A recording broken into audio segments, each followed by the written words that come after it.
I love the way we all silently just stared at our computer, waiting.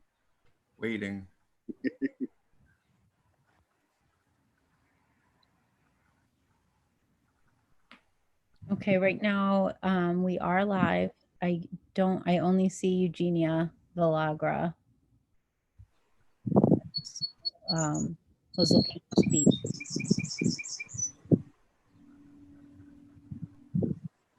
Well, George wanted the ID. Looks like he's halfway there. I sent him the ID. Come on, George, you can do it.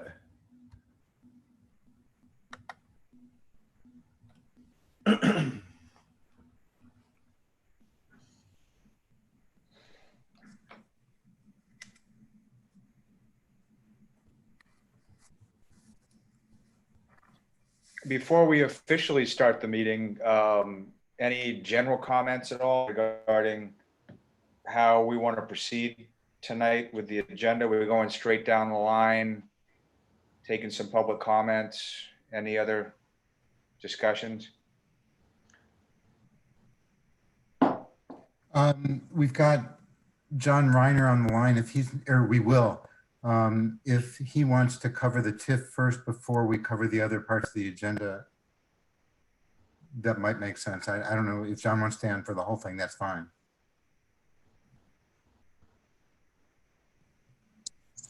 Thanks, I can do whatever. I love spending time with all of you, but I'm happy to just do my stuff pretty quick. It'll only take a couple of minutes. That's fine. I'll move TIF up to the first place on new business.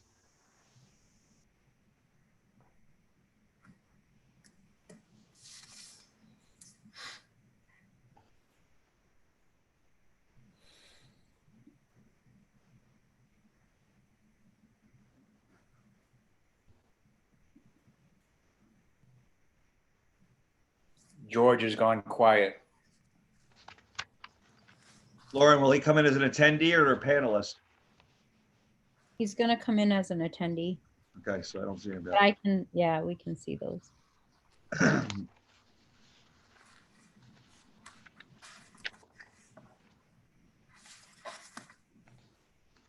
He's calling me.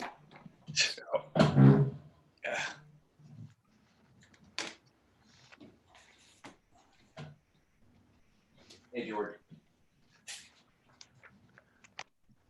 Yeah. Did you got to the Zoom, but you did not have success with the ID?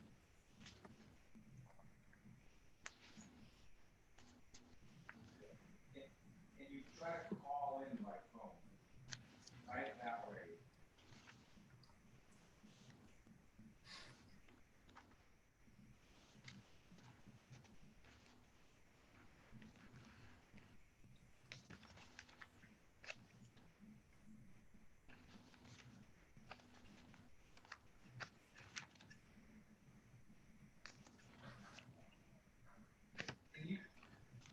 Well, we don't have a quorum. We're waiting.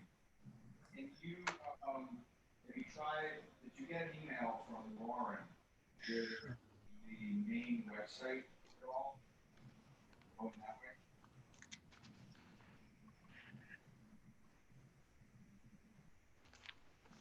A few minutes ago.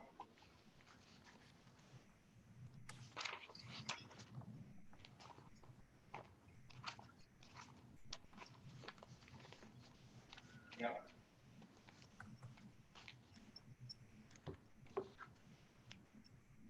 Try the one she just sent you.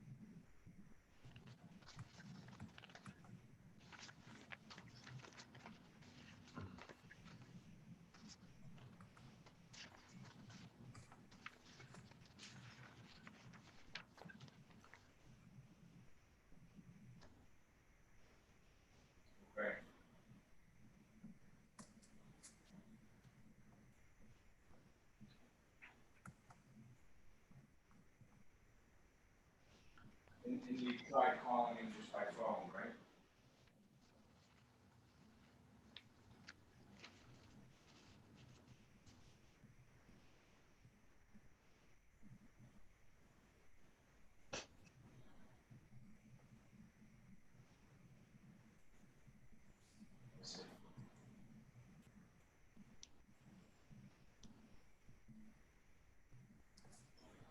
Yeah. We're in a holding pattern.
Guys, we're still trying.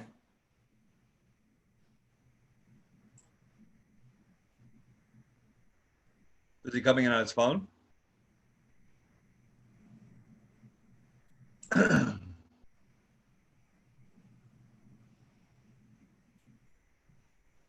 He's on a different computer. There he is. Are you with us, George? Excellent. Okay. There you go, George. Oh, now I see him just went off. No, I promoted him to a panelist. Oh, you promoted him. Nice promotion, George. Yeah, do that. Okay, so since we have a quorum, let's get this thing going. So first, gonna call roll call for the Economic Development Commission. Bill Groves, Commissioner. Greg Mellon, Commissioner. Paul McGurk, Commissioner. Justin. Muted, Justin. Adam Wright, Sub-Base Liaison. I'm here. Thank you, Justin Justin. Primo, Commissioner.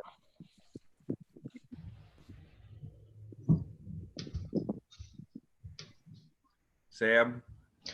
Hi, sure. Sam Eisenbizer, Town of Groton Economic Development Specialist. Paige Bronk, Economic Development, Town of Groton. John Reiner, Director of Planning and Development Services. John Burt, Town Manager.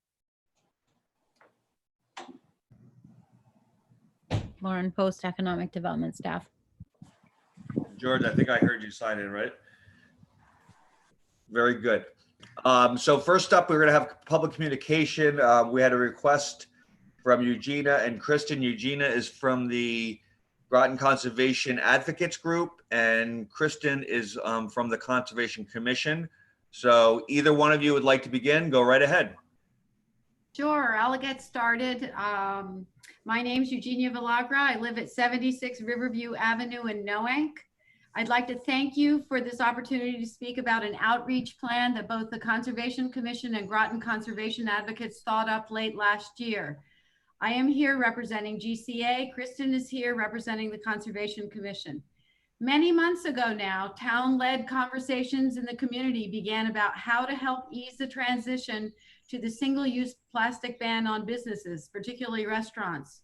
Lots of great ideas came up, and then came COVID, and all that is meant for everyone, especially businesses. 2 days ago, on July 7th, the single-use a plastic ban ordinance went into effect, now with an automatic 3-month hardship delay that the town council approved. What GCA and the Conservation Commission would like to do is show broad community support for business participation in the reduction of plastic use in Groton. We thought one way to accomplish that would be to create a window cling that features a plastic reduction logo showing community support. The logo can also be unloaded onto company websites. We have many other uses in mind for phase 2. I'm going to be describing phase 1. The cling will measure 5 inches by 5 inches. It'll have a white background. The central motif will be a beautiful blue heart filled with sea creatures that was created by a local artist graphic designer. The surrounding text will read "Plastic Reduction Champion" and large, easy to read text. Along the edges of the square, we will print a gray band with smaller but legible names of our 3 supporting entities: the Town of Groton, the Greater Mystic Chamber of Commerce, and Groton Conservation Advocates. We will not be using organizational logos, just the names as I read them now, because logos will compete with the message about plastic reduction. The EDC name will not be on the cling, just Town of Groton. We hope you will be a willing town participant like the Conservation Commission, Page's Economic Development Team, the Town Council, the RTM. All of these entities have participated in making plastic reduction a reality in the town. GCA and the Conservation Commission will soon approach Kimberly Dralick at the day about an article to publicize the campaign. Then we're going to order a first batch of clings, say 100, or maybe before the article comes out, to distribute to businesses that are open, willing, and able. Thank you. Kristen, you're on. Thank you, Gina. You're welcome.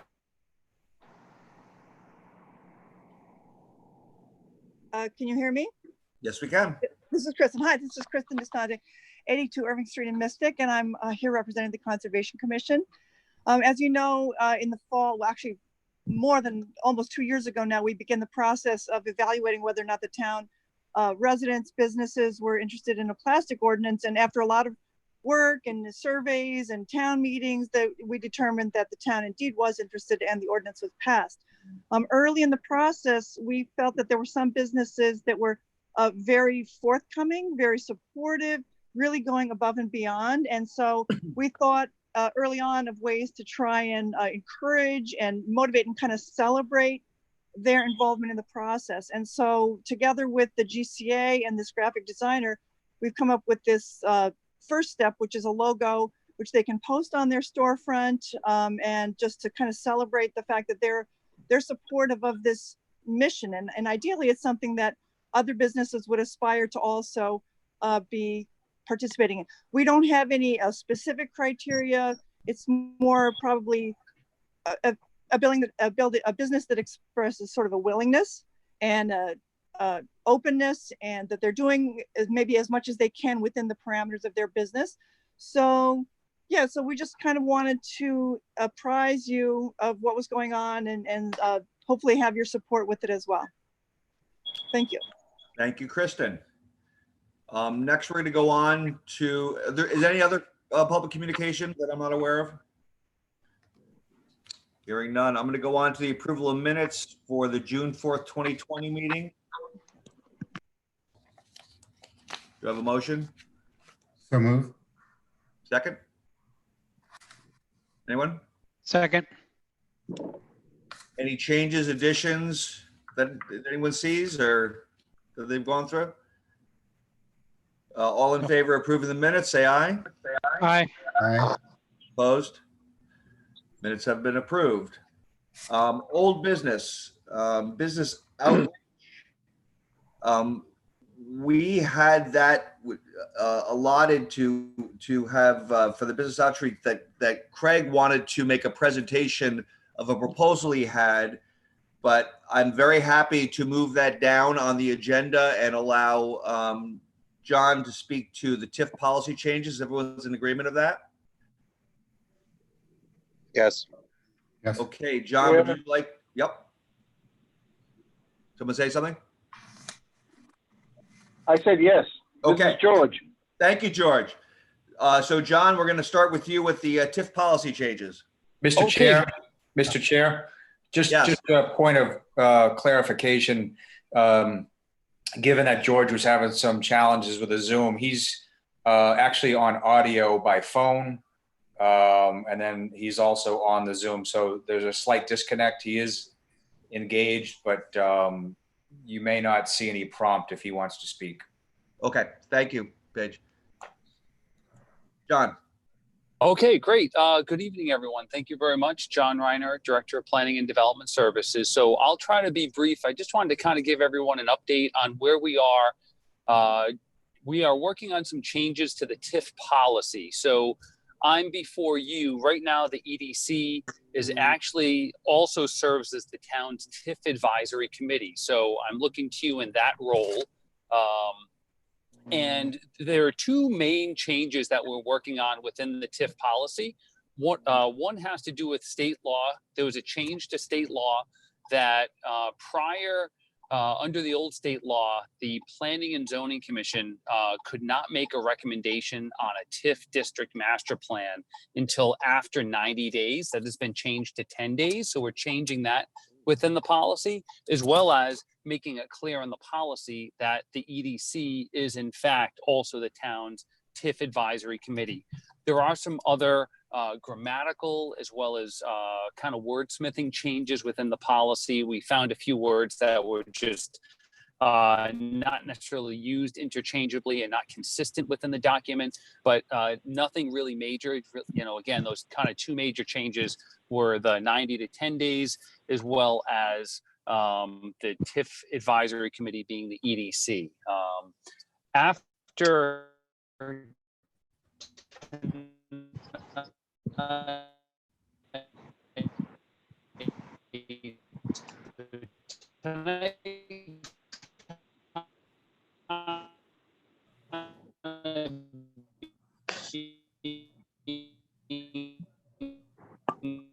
Is it just me or is it John? First step, I It's John. wanted to It's John. introduce this to you as the TIF advisory committee. I will be to introduce this topic to them. They're aware that it has to be adopted, not as an ordinance, the way that we do.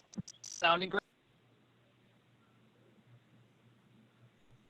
I think we lost John again. Oh, am I here? Now you're here.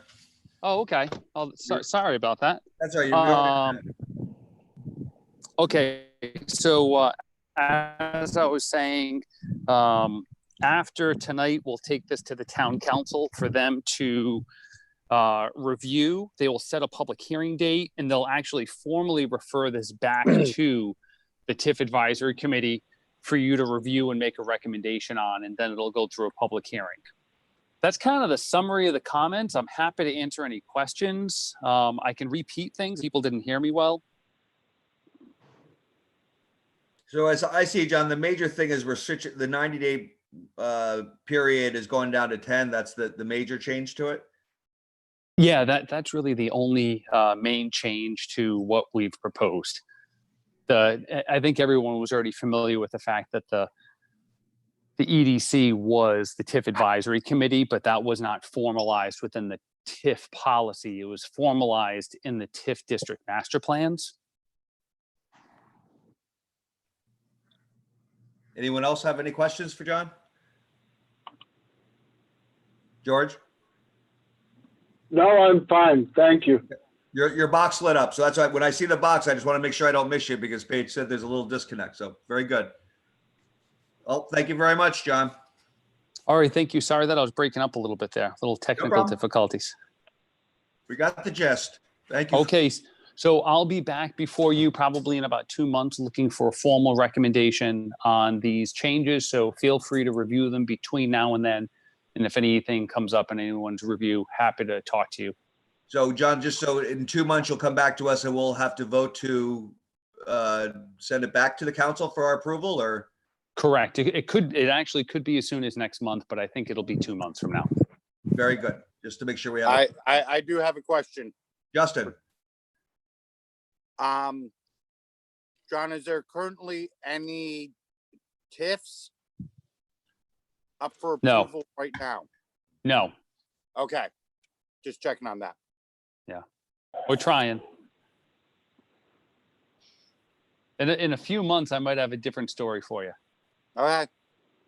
All right, thanks. Thanks, John. All right, have a good night, everybody. Thank you for moving me up on the agenda. No problem. Take care. So I'm gonna go at this point, going back to the old business to have Craig. Craig had sent out some, he and his wife have made observations on their walks around through Mystic and such, and he brought forward some ideas that he was looking for, and I just thought it was better for him to verbalize to the commission as a whole. I wouldn't think that we're going to take any action at this point in time, but just for him to familiarize us with it, because I think behind what his thoughts are good thoughts, and I don't know of any of us that would be against, but I kind of would like to also get the other members involved to see where we go with this, because I really didn't know what part the EDC could have in implementing it. Maybe it's more of a town thing, but with that, I'm going to hand it over to you, Craig. So the concept I was wanting to put forward was that in this environment where both health and economic viability are in focus, it's easy to put too much pressure on businesses to respond to the economic initiatives and be pressed by people to not stand behind some of the health initiatives or guidelines that they're given. And thought was in some communities, maybe that makes sense for economic reasons, but in our community, which has been as good as it's been in terms of health, it might actually be better to promote our community as a place that is to make sure that we stay healthy as well as economically viable by making it a community-wide effort to support initiatives and to do that in a coordinated way with visible approaches that might make it easier for people in restaurants and stores and so on to stand behind the initiatives. If one believed in that, there are lots of ways to do that, but the thought was to almost initiative and then have everyone have a visible way of supporting that that's what they're doing and have the community embrace it and then push the community to do that. The thought is that a lot of people are visiting this area anyway, rather than have that be a bunch of people who could care less about the things that have made this community healthier, have it an initiative that attracts people who want to keep the community healthy but take advantage of what the Groton community has to offer. Inherent in that is an assumption that if we do a really good job of saying we want to be a healthy community, we will get as much more economic vitality from having that reputation as we would for sort of letting those guidelines slide.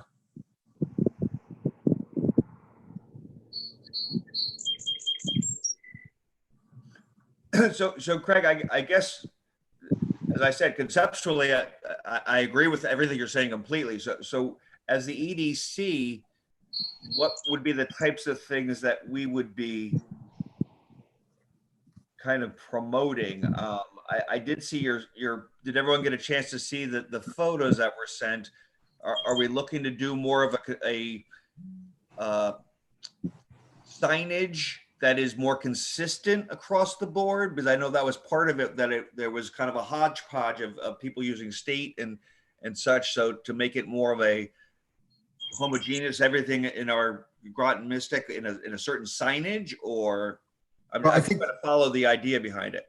Yeah, I think that's a part of it, but that's really just a part of it. The concept would be that we would publicly declare ourselves to be a healthy community, strong, or whatever terminology we wanted to use. EDC's role is critical because this is not a step one takes without the support of the business community. The community felt that this is going to compromise their economic viability. We should know that and not do it.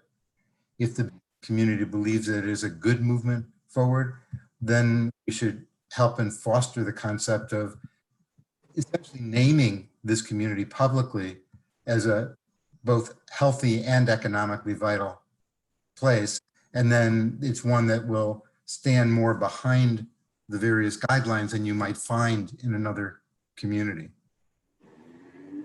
The concept, the reason why coming up through EDC is, I think I would not, if I were, and I'm imagining the town council would want to know and or be participating in naming this community with that additional position. But I wouldn't take that on if I were the town council unless I knew that the business community was supportive. So it does involve some legwork here of EDC reaching out to the various business communities with which we work, whether it's Downtown Mystic or Chamber of Commerce or others, to say, are you in this or are you not? We might have to reach out to Stonington, because if you start getting to Downtown Mystic, there is that part of Mystic which is also Stonington. And I'm not meaning to restrict this to just Mystic, although it's the place where it's most obvious that people are coming from other communities and pushing back at some of our businesses or the people who work in them, and making it harder for them to assure compliance. And at the bottom of this is, I guess I live here and I'd love to be healthy and stay that way. And it feels like it's in the community interest. The problem with going through lots and lots of committees and steps and deferring is that by the time we could all agree to this, it could be too late to have the impact that I'm proposing we try to have. And so it does mean reaching out very quickly to the various business communities with which we work, testing quickly whether or not they're supportive, getting it to town council so they can support it. And in the meantime, doing some collective work similar to actually the concept that we just heard in terms of the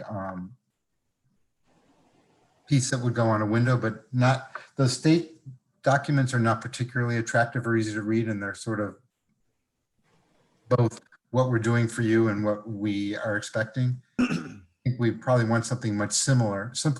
And I sort of put in a little line that said, please help our community to keep healthy community strong, or whatever wording we might want to come up with. And it doesn't need to be my wording, business community wording would be perfectly fine. John Burt, want to speak? Oh, Yeah. John, please. Yes, I'm here. Can you hear me? Monitor when I put my recycling out. We can hear you, John. Okay. First of all, it was mentioned briefly at a council meeting this week, the idea of this, and I think everybody's supportive. I'm definitely supportive. Public Works, I've been working with them and some ideas from Craig to do different signage generally downtown, making it one way at each side of the bridge.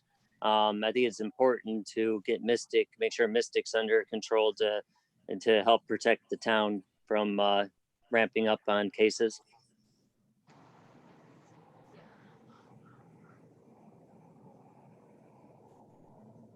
Thanks, John. Thanks, John. Justin, do you have, sometimes your squares go on, so I don't know if you had something to share or? No, I have feelings about this. Please as a share. restaurant. Craig, I totally appreciated your collage of signage, and you're right. There should be something that's universal for everyone, because I have more signs in my window right now than I've ever had. And it's just like, it's a bit much. It is a bit much. If there was something universal, and I was just thinking about, like, what is Portland, Maine doing? What is Nantucket doing? What's Martha's Vineyard doing? What is Newport doing? I'm sure all these tourist destinations, they're doing something as a community because they know they need each other. And if it shows we're unified, I think that helps everyone. And even if it starts just with a simple sign, with the simple rules, and you have to be very careful with your verbiage. You don't want to disinvite people before you invite them in. And I'll be honest, it's horrifying when I drive through downtown Mystic on a Saturday afternoon and how many people are not wearing masks and the sidewalk. Like, I know you're coming to visit us. We appreciate your dollars.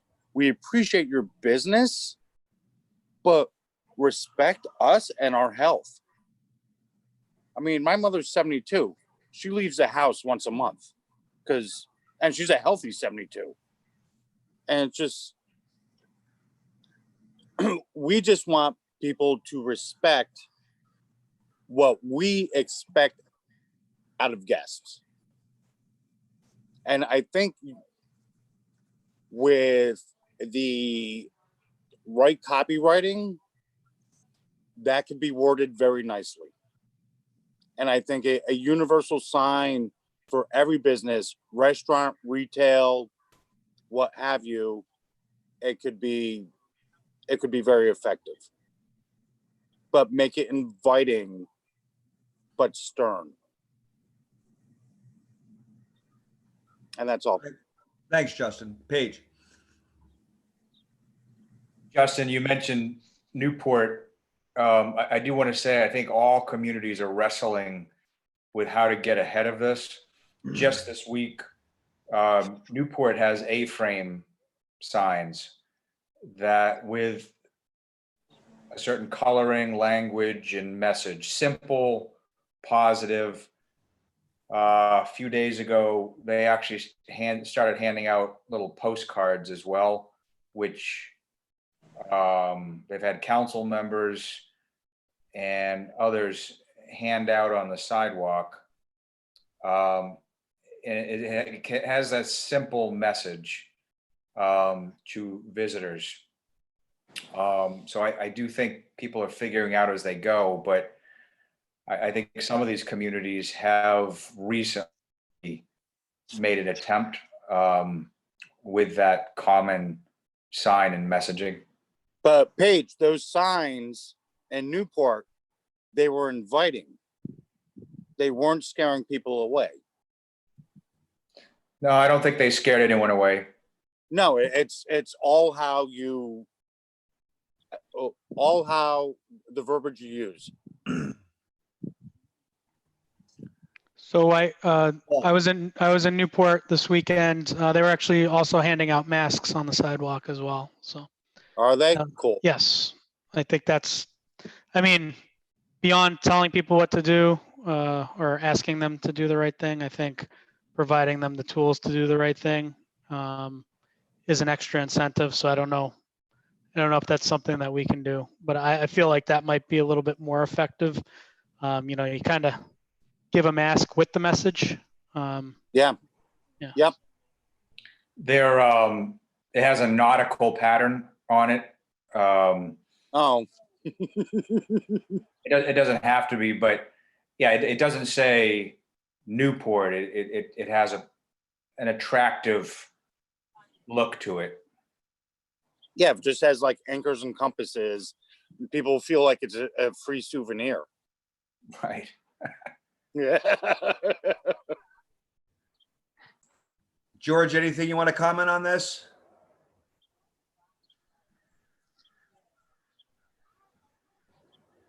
I guess this would be my 2 cents on it, because from the businesses I've talked to, and Justin's a prime example, because that's kind of the same feedback, is the business owners and the employees are just as scared as everyone else to keep themselves safe. They're trying to run a business and make money, but they also recognize their own health.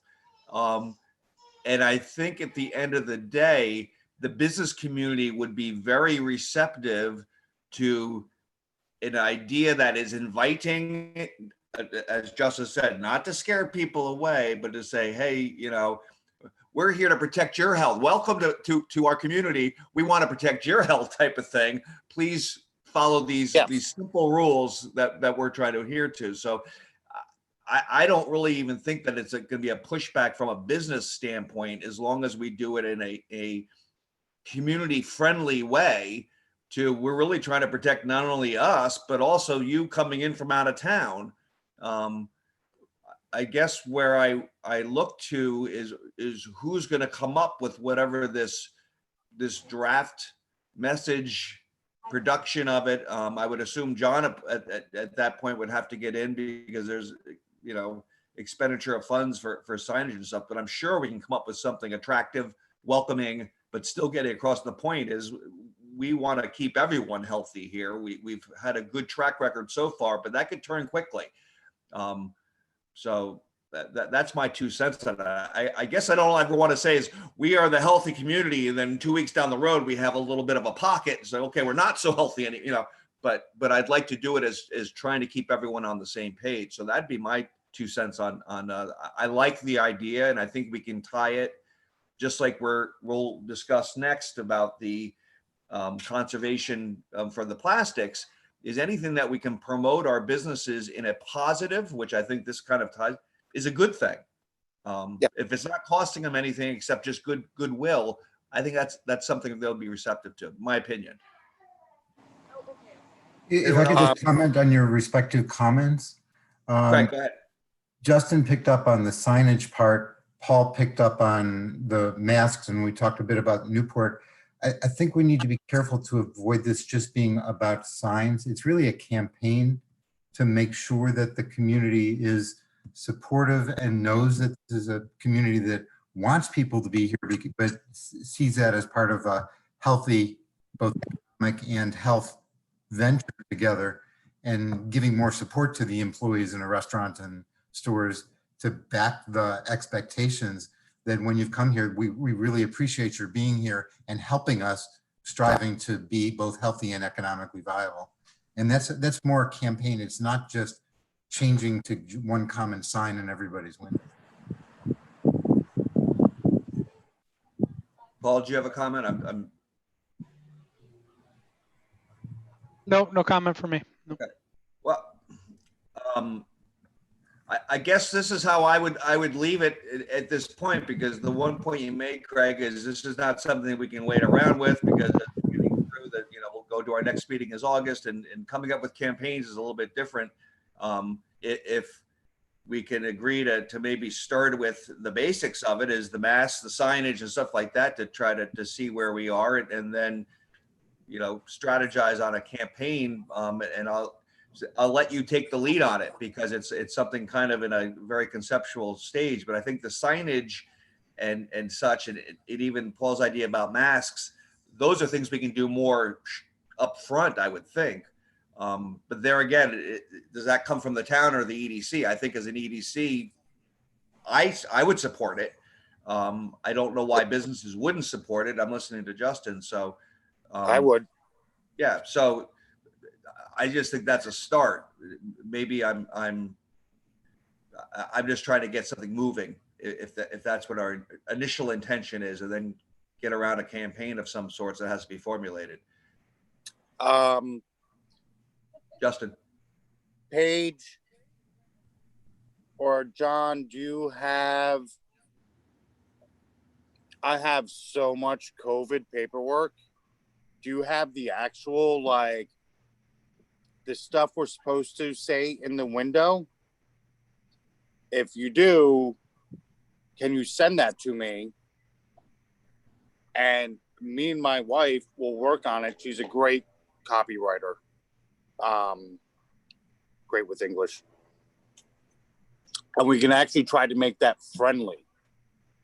So at least we can start with signage, and then we can start with signage and then putting that on the website.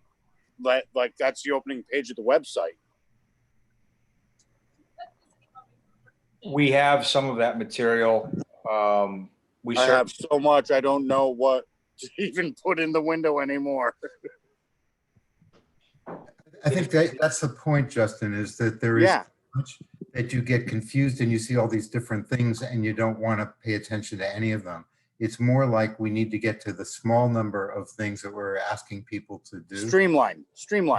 And then communicate those in a universal way so that everybody knows, oh yeah, those are the ABCs of what it is that you're doing in this community. If we can get down to a tight, small number, then it can be communicated in something that people will actually take a moment to glance at and read. Longer than that, like those government ones that you see in a bunch of the pictures, that's much more than anybody's going to bother to look at. And it just no, exactly.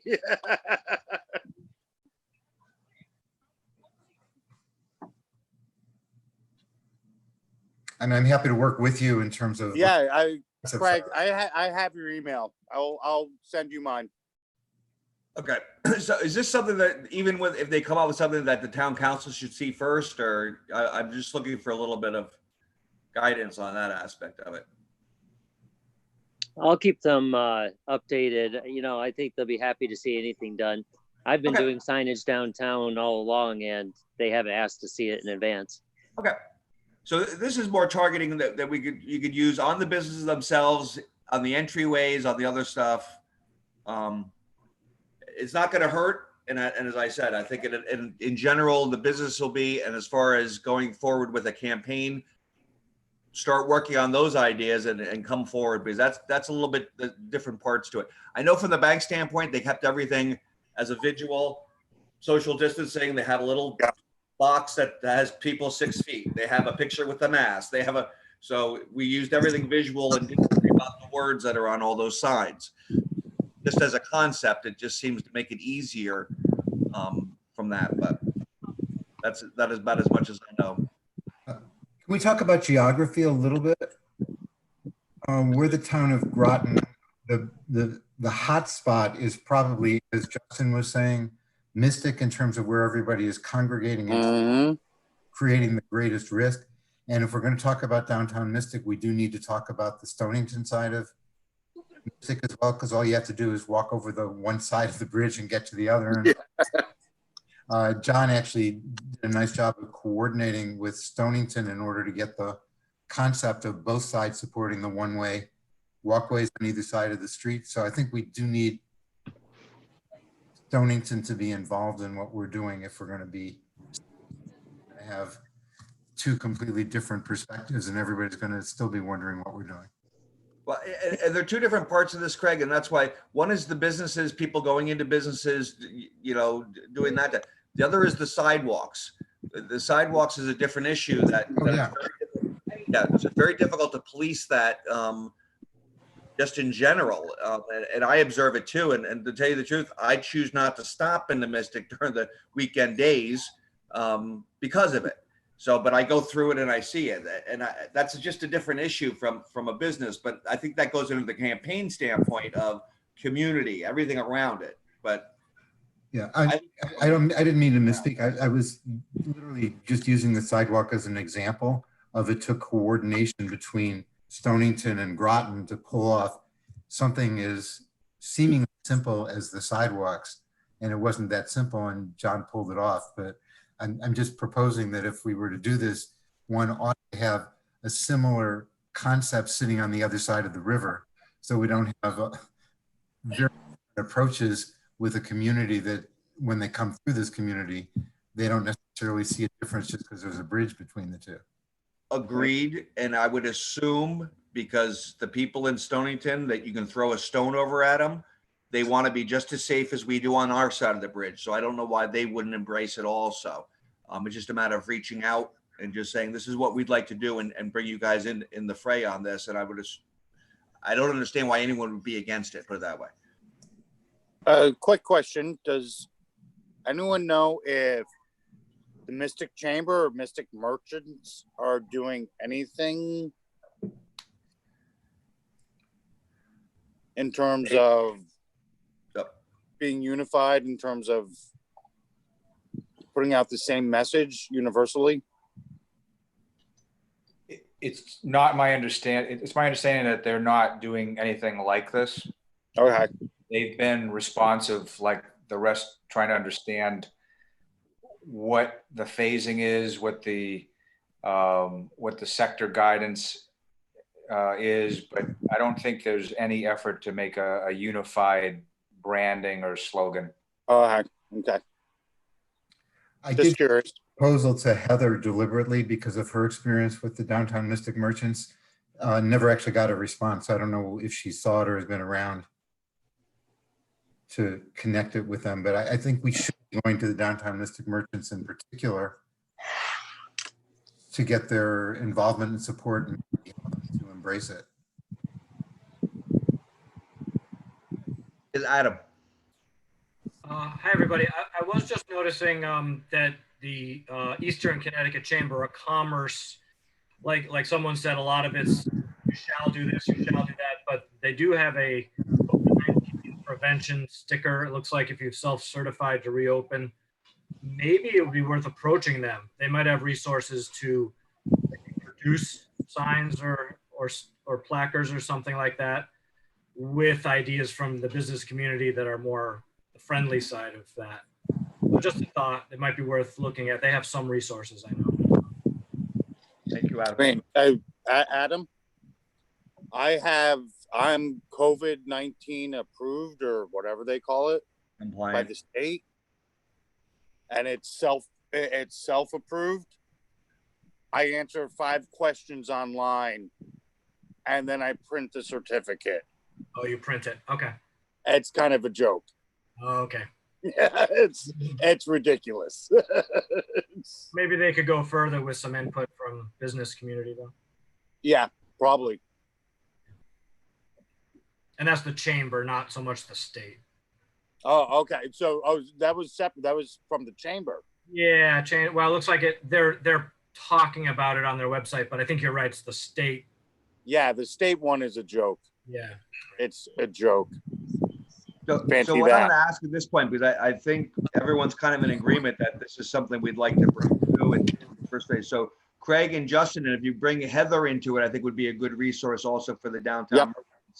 Yep. And bring it back and come up with something to feel free to share it amongst us all. That Lauren can get to us in emails and stuff like that, so we can see the process on it. Because I think it's something that we would get behind because it's a positive. There's no negatives to it. Just we got to make sure the message is right. So this is John. I've got a 6:30 John. Zoom meeting. So I've got a 6:30 Zoom meeting.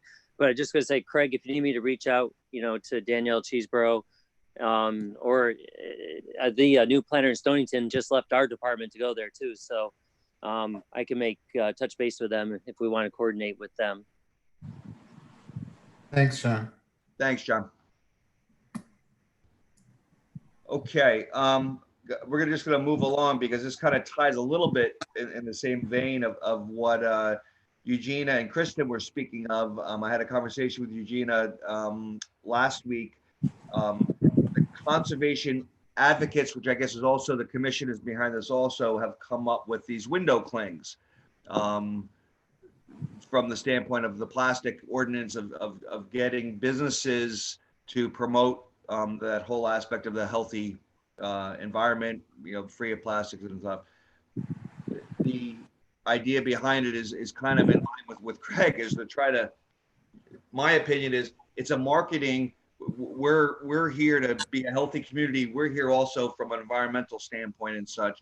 The ordinance is passed, and she asked about it, and that was when she first mentioned it, saying is to have the EDC as one of those 3 on there. And I just, from our previous meetings, is we've never come out as an advocate for or against or whatever. We just kind of said it's passed. We're here to do our best for the businesses. So, but my opinion about it is that it really is probably a good way for businesses to at least get around the whole ordinance and such like that. Having not seen a copy of it, I don't know what it looks like. And I heard the description by Eugenia, and there was nothing that I saw that is contrary to what our charge is basically, to support the business base. So I just wanted to put that on our agenda, as I told her I would, if anyone had any comments on it or, Bill, I'd just like to say, even before everything was shut, the plastic ban, and which I was completely for, and actually spoke at many a town meeting about it. It's now very difficult to get environmentally friendly supplies from distributors. And I hate to have done it, but I had to revert back to plastic bags for a little while because I couldn't get paper bags.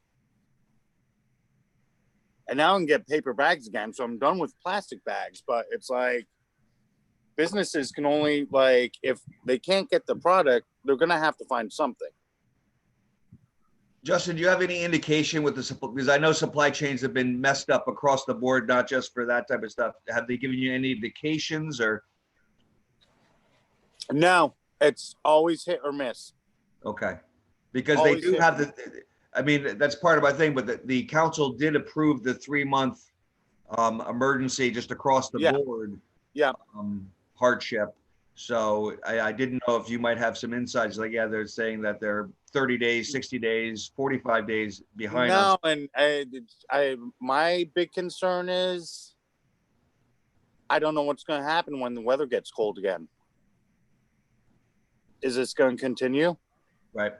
Well, I mean, 50% of my business is takeout. So I'm going through so much takeout materials right now. And I'm trying to use as little plastic as possible.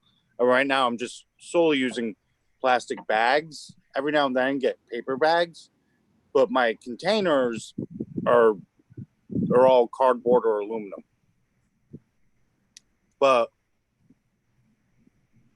the industry was not set up for this in terms of the production of it. So they got swamped because everyone switched to takeout. And then there was also all these bans, not just here, but in a lot of different places. So you couldn't get environmentally friendly stuff anymore. And just, it makes it difficult. And I mean, being an environmentalist myself, I'm not happy about using plastic bags. But that's my only option right now. Well, I would say this: we got to utilize the 3-month emergency that the council had passed.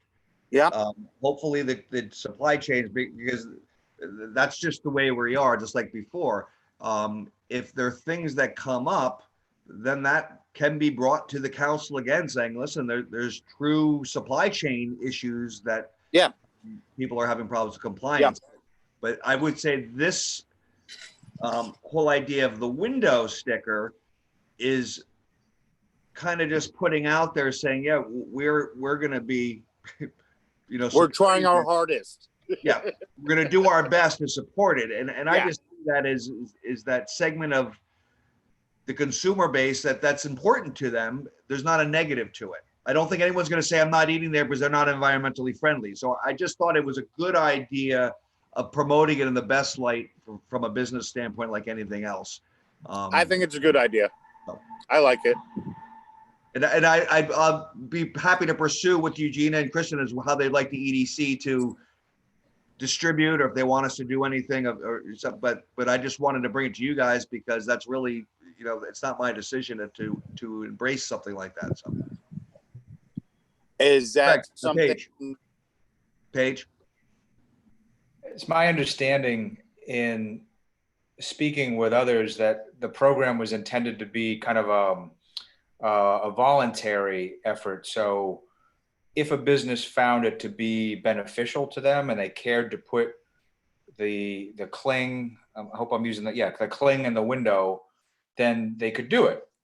But if a business was not interested, or if they thought somehow it was going to be detrimental, then it certainly wouldn't be forced upon them. It was only to be used as an asset if the business was interested and wanted to use it as a part of their branding and their message. Correct.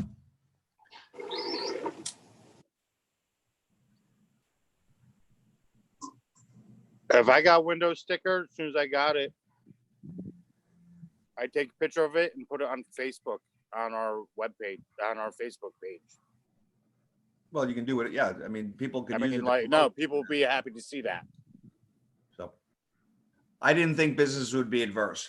I mean, as I said, we are where we are. We're not debating that aspect of it. So it seemed to be more of a positive than anything else.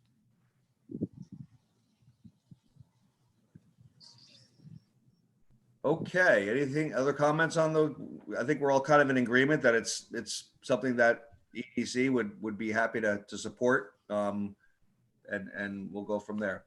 Next line of business, chair report. First of all, welcome Justin. Justin has been sworn in and he is a full-fledged voting commissioner now, and we do welcome him, and we welcome your input because it's very insightful to see exactly what it's like on someone that's on the front line the whole time with this. I'm sure that Paige will bring it up, but we did have Miranda Creative Marketing did a little seminar type of Zoom meeting for us, which was very informative. I know it's posted, I believe, Sam, right on the Explore page. She was really insightful. Actually, she had some ideas that I've actually shared with some of the businesses I've talked to, because it's really getting outside of how people traditionally market themselves using social media and various things, and of how to be a little bit more adaptive. I'll let Sam or Paige get it more in depth, but I found it very, I've been to enough of these marketing seminars, but I thought she had some really good insight from a small business perspective of how to expand out on that. Yeah, thanks, Bill. That was good, and it is on our website at the top. And so the recording is available for anybody, and we feel like it's definitely worth watching for small businesses. I would encourage the commissioners to take it. It's not a long Zoom meeting, because as I said, for me, I could take it to someone else saying, hey, I saw this person and here's some ideas she had about of marketing outside of what your norm was. In particular, I made mention that the bicycle stores, we talk about their businesses are down. Well, bicycle stores, kayaks, all that stuff is through the roof. They can't even keep up. Mhm. How do you tie into that campaign as a restaurant? And maybe do you do lunches for bicyclists or kayakers? I don't know. But her concept was get outside of what your normal is and try to think that way and take advantage of some of the things that are going. So I just encourage you to watch it, because I thought she was very informative and she's really attuned to the small business. She's not that big marketing type of person. So in real terms, she works with these businesses day in and day out. So I would encourage that.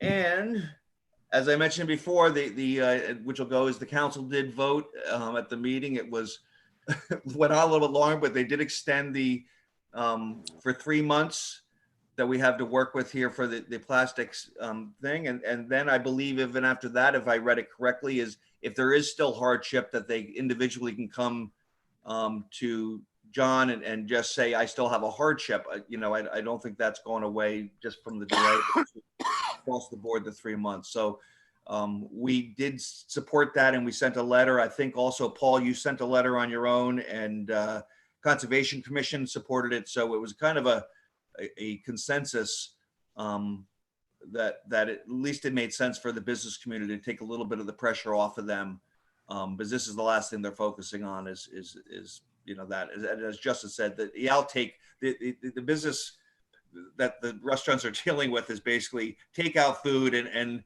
you got to be able to supply them with the stuff, and so it's one less thing for them to think about. So that was a positive from that. And that's really all I have. And with that, I'm going to pass over to Paige of the staff report. Up, Paige. Thanks, Bill. We've had our ongoing updates on the website that mainly Sam and Lauren have been taking care of. This has been ongoing for months, but as more material is provided, we do provide it on that COVID business assistance page. It's a very long page. It started out short, but it's kind of a novel these days. And we were gearing up for the June 17th opening, impacting restaurants, movie theaters, gyms, hotels. You've probably heard that the governor has delayed the opening of bars as well. I'm sure Justin is well aware of that, but definitely taking things methodically. There was the mention of Miranda Creative event. The one word that she used a lot within her PowerPoint was the sociology of the COVID situation. It's really interesting. She tried to blend kind of the human impact with businesses, almost the stages of grief. So it was a very interesting presentation. Everyone's talked about how great it was. Definitely should see it. I previously mentioned that we were doing some surveying. Sam initially did that months ago in trying to understand business impacts, but we've worked now with Nava Retail, that analytics company that specializes in retail. They have completed the first phase of 4 survey phases, and they're going to provide us detailed information on each phase. But I did ask for some preliminary reports. Those are in the monthly report that I provided you. And there aren't too many surprises, but it reaffirms some of the beliefs that we have had. Some of the most particularly hit businesses, gyms, recreational sport businesses, mainly because they've lost a lot of time, the efforts in trying to disinfect their equipment and their area, salons that have been impacted in needing PPE equipment and working close contact with their clients. Of course, hotels and motels, single proprietors who rely on a single source of income have especially been hammered.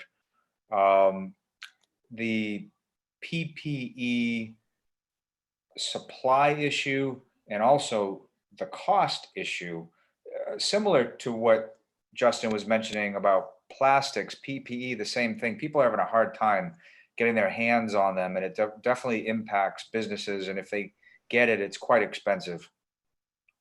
We learned through the Nava Retail survey that 28% of Groton businesses were denied federal financial assistance. So we have the CARES Act, Small Business Administration, PPP, all of that, but not everyone could take advantage of that. Almost a third of Groton businesses were left out of the federal program and gaining assistance. That clearly is going to have an impact on their sustainability. There was also a mention of some multilingual language barriers. And then lastly was that the government hotlines were not as helpful. The quote that was provided by Nava Retail is that it can be somewhat of a wild goose chase in trying to select the options and getting the answers that you want. Separate and apart from that, I mentioned last month, we are pursuing some COVID CDBG funding, and we are going to go after a stockpile, have some funding to create a stockpile of PPE in the event that we have a second phase. And this would be for community assistance, business assistance, governmental assistance as well. We also want to integrate that funding, if we are successful in obtaining it, in working with our school system, not only Groton school system, but Grasso Tech, in trying to deal with integrating that into some of the health programs, a little bit into design and small manufacturing, 3D printers, et cetera.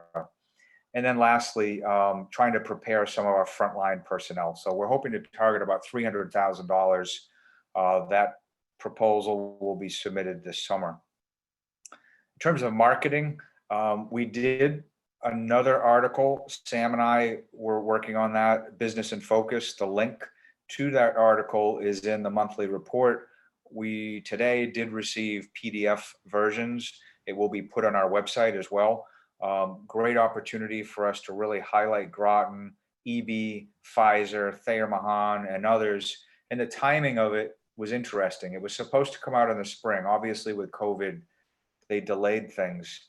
But the article really is loaded with good information. And I think in light of us coming out of the COVID situation, or at least opening, showing that Groton is strong with our manufacturing and our R&D base, I think is an important message, whereas maybe other communities aren't as fortunate. We've already talked about the plastics reduction. We are also pursuing the grants for our wayfinding sign program. Sam has worked on the initial grant proposal. We'll be submitting to Groton Rotary. It's my understanding the Mystic Rotary is already taking up a request. Any funds that we get from both Rotary clubs, we would towards the $50,000 match or funding have to jumpstart one or the implementation. We did submit the Neighborhood Assistance Act applications. Those are within the month report. Economic Assistance Fund. We have actually been able to get funding to CrossFit INGUS. People probably recall the EDC and the town council raised funding for them. After the work is completed, they have to submit documentation, basically justifying their expense. It's not always easy getting it back through our own channels to get that check cut, but they've received their funding. There is some back and forth with Grand Wine and Spirits in trying to get them their funding. We're trying to get their documents in order so that we can proceed with their award. Lastly, we have been approached by 3 Water Street. As you're aware, the building at 3 Water Street next to SIFT has been demolished. It'll be a pretty significant mixed-use development. They are approaching us for some funding for infrastructure upgrades. Specific to property redevelopment, Mystic Education Center, similar to last month, we're working on the zoning. That's a big part of our effort at this point. We are also in discussions regarding the financing. We are also awaiting our reports from Green Play dealing with the Pratt building, the recreation building, as to how we're going to actually utilize that. We have some of the engineering analysis, but we really want to know in particular what we're going to do with that auditorium space within that building. We should have the report from Green Play summer. That'll help us actually go back to Restler Homes and eventually come up with the long-term lease agreement between the town and Restler as to what terms we're going to agree to in having the town on that building and have them paying for the upgrade and the rehab of the property as well. Just moving along, the Triton Square property at the Sealy Bowl, that's moving forward. The property's been fenced. They'll be working on remediation and eventually demolition quite shortly so that they can begin the construction of the new multifamily property with 280 units. The Colonel Ledyard School, 2 nights ago, we actually had an executive session meeting with council, including the developer, in the pitch regarding that property. We've not yet disclosed the information, but that should be coming out shortly. It seems like it's advancing in a positive way. The last thing I would touch on the last page of the report are the key property development updates. We have a lot going on in light of COVID. Obviously, it's mostly small businesses, with the exception of EB, but there's a lot of growth, and you can go down the listing and actually see how some of the expansions, the development, the infill that's taking place is really, as an aggregate, contributing significantly to our grand list and growth. People hear me okay? Yep. You're a little bit wavering, but it's good. Okay. You know, I guess one other point, we already talked about the Seahorse. Though those small projects are really important. The last bullet, 15 Fort Hill, that is a former deli bakery property that is next to New England Hemp.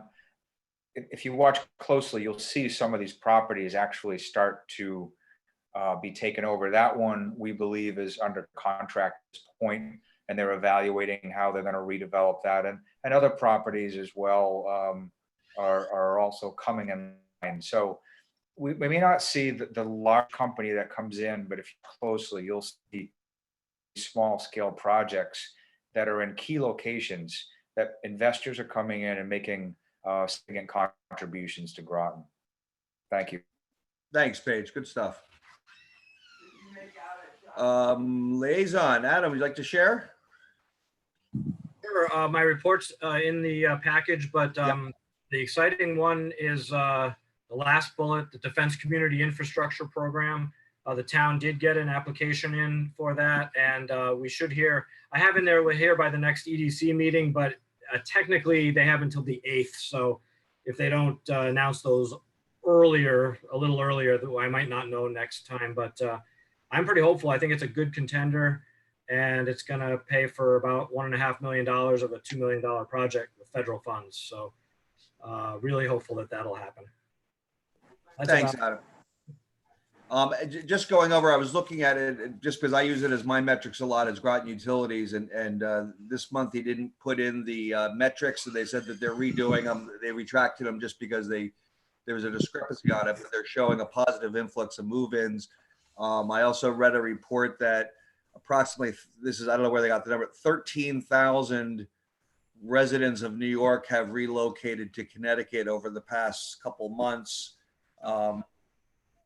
How much are coming out to southeastern Connecticut? I really don't know, but there seems to be an influx on top of it, which bodes well for our real estate market, and which of course drives the commercial side also. So just to throw a couple of those numbers in there that I kind of follow from the banking side. So anything else? Can I ask a question or two? Sure, Craig. Going back to the proposal one, thank you for the support for moving it forward. Just two quick questions. One is, I assume from the way you framed it, Bill, that if things move forward, we don't need to have a meeting of the EDC to approve moving forward, or do we? Or what do you want as a EDC, what we're doing? Well, I'll tell you, so for the quorum I have here tonight, I've heard no one say that, no, that's not something we want to get involved with. So I guess I look at it from a standpoint that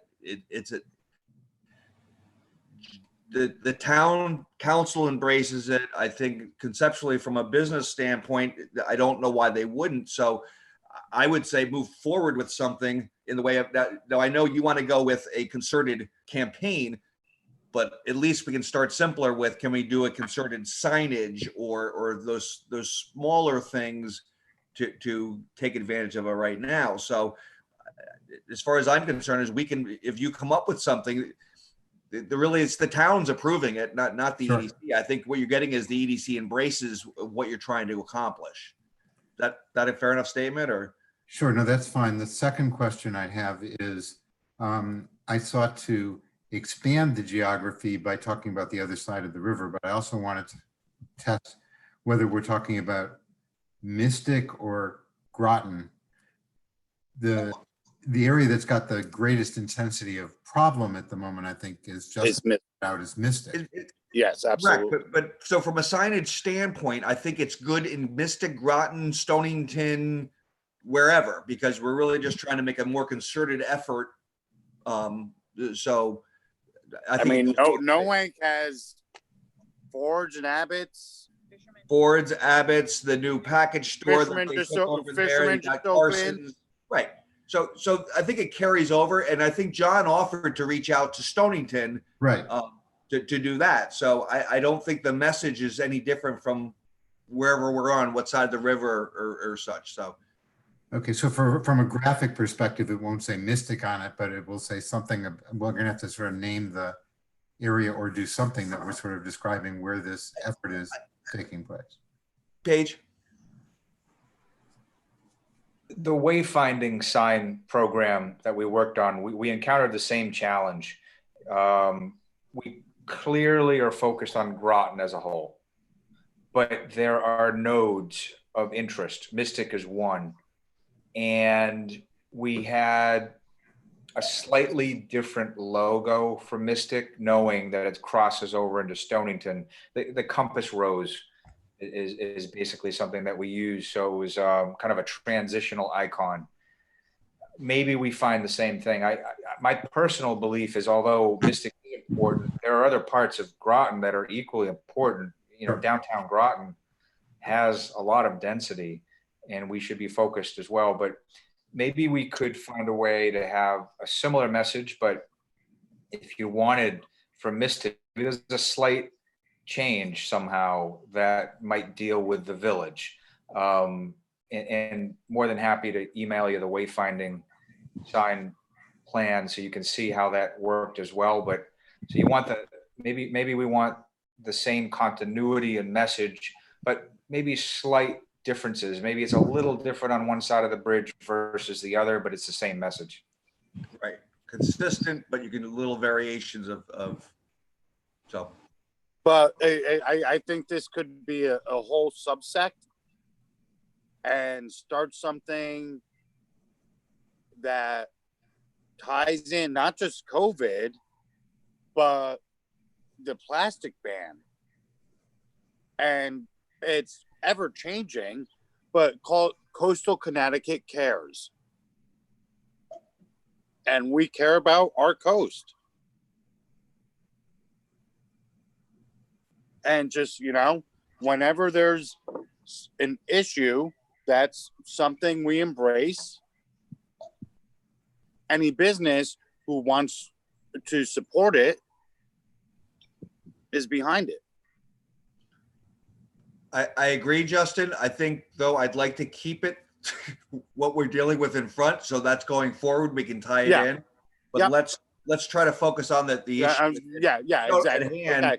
And then that's way the consistent message, maybe a little bit different graphics on it to address the Mystic downtown Groton, you know, submarine for Groton, sailboat for Mystic. Who cares? I mean, just to tie it in. So that I leave that to the creativity from that standpoint, but message exactly the same. And one last question. Sam, you have tremendous talent at connecting all this to the electronic world. Can we turn to you as we're looking at this? Obviously, we're going to turn to you and Paige anyway for guidance about it, but very specifically, you also bring the skills that you've brought to the internet and to the website and so on. So if we can look to a little bit to just sort of give us guidance, that would probably be helpful. Well, you're welcome to contact me if you've got questions, and anything you create, we'll use the website to promote it. Great. Very good. Any other business before the commission? I'll entertain a motion to adjourn. Motion, second. Motion to adjourn. Second. Paul, second. All in favor? Thank you very much, everyone. Thank you. Thank you, guys. Take care. Bye-bye. Thanks. Have a good night.